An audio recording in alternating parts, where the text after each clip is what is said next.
Welcome back guys. तो आप हैं हमारे LVR स्टडी यूट्यूब चैनल में, जहां पर आपको इजी वे में एजुकेशन मिलता है। तो बिना समय गवाए चलते हैं हमारे आज के टॉपिक पर। तो आज का टॉपिक है हमारा समांतर श्रेणियां, जो कि है चैप्टर 5 से। तो चलिए शुरू करते हैं। सूची की प्रत्येक संख्या एक पद टर्म कहलाता है। जो सूची में जो हमें जो संख्या दी होती है वो एक पद कहलाते हैं। 1 2 3 4 ये सारे पद हैं।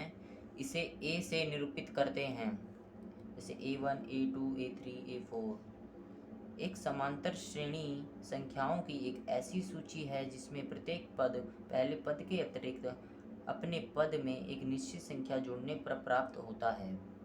हमें ये एपी के बारे में बताया जा रहा है कि एपी कैसे बनती है। जब हम जो जो A1 होता है, जो प्रथम पद होता है, उसमें अगर हम सारवंतर जोड़ देते हैं तो एक एपी हमें मिल जाती है। जैसे कि A1 है हमारे पास 2 और D है हमारे पास 3। तो इन दोनों को जब हम जोड़ देंगे तो अगला टर्म हमें मिल जाएगा 5।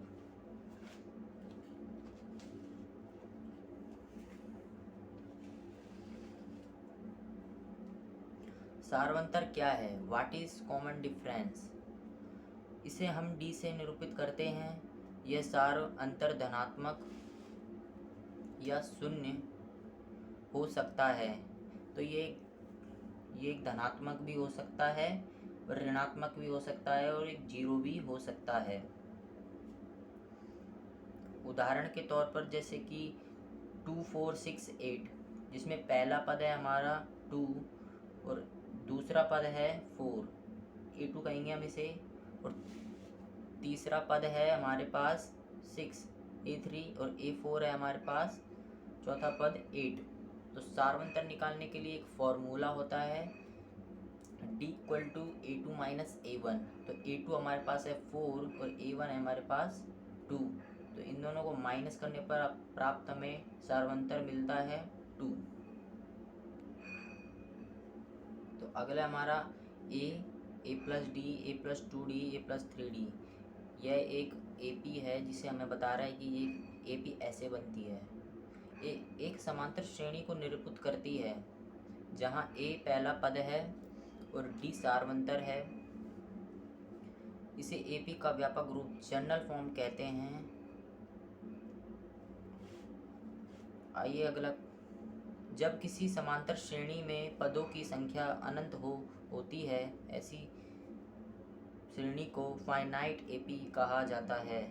जैसे कि किसी एपी का कोई अंत ही नहीं है, जैसे उसके टर्म है वो बढ़ते ही जा रहे हैं, तो उसे हम इनफाइनाइट एपी कहते हैं। जैसे कि एग्जांपल के तौर पर है 50 100 150 200, इससे ये जाते रहते हैं। और फाइनाइट है इसका उल्टा, फाइनाइट एपी।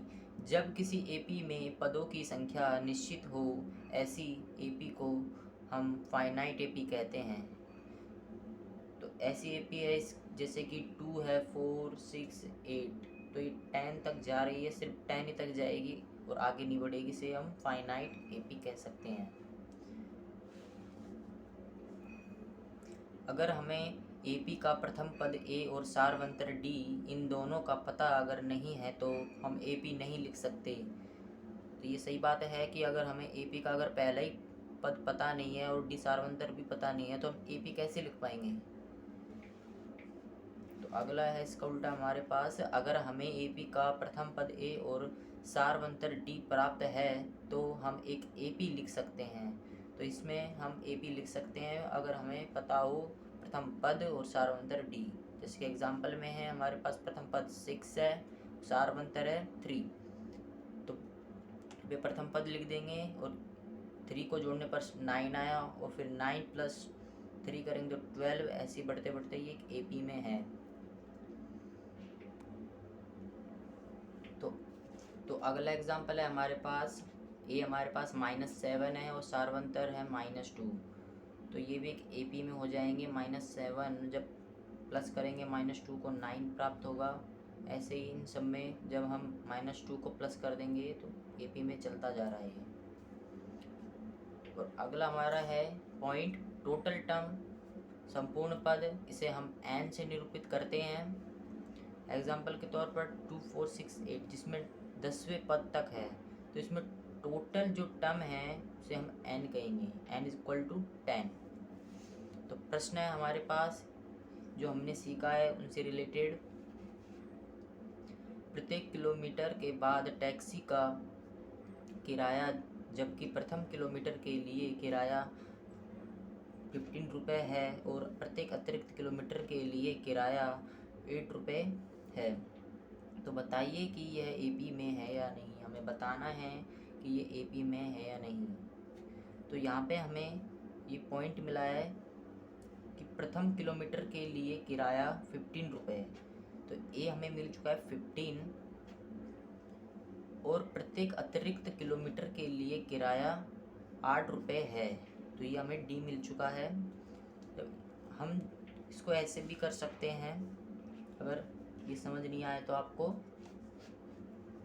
तो 15 पहला हो गया, इसमें 8 जोड़ देंगे तो 23, फिर इसमें 8 जोड़ देंगे 31, ऐसे ही ये चलते जा रहा है, एपी में है।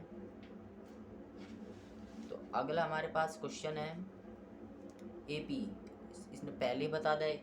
इस ऐसे क्वेश्चनों में जहाँ पर एपी लिखा हो तो आपको देख लेना है कि ये एपी में ही है। 3/2 और 1/2 -1/2 -3/2 के लिए प्रथम पद ए और सारवंतर डी लिखिए। हमें बताना है कि इसमें प्रथम पद क्या है और सारवंतर क्या है। तो सबसे पहले हमने आपको बताया था कि जो प्रथम पद है उसे हम ए लिखेंगे, जहाँ पे 3/2 है, ये प्रथम पद है। और डी निकालने का फॉर्मूला आपको हमने बताया था कि A2 माइनस A1, तो A2 हमारे पास है 1/2 और A1 है हमारे पास 3/2। इन दोनों का एलसीएम लेंगे तो 1 - 3 इक्वल टू में आएगा -2 और आंसर आएगा हमारे पास -1। तो यहाँ पे हमें पता चल गया है कि D इक्वल टू -1 है। तो यहीं पे हमारा ये इन दोनों क्वेश्चनों का आंसर हो जाएगा। ये हमारा पार्ट 1 है, और जो कि ये है 5.1 के लिए। तो वीडियो अच्छी लगी तो प्लीज़ लाइक करना, चैनल को सब्सक्राइब करना। Thank you.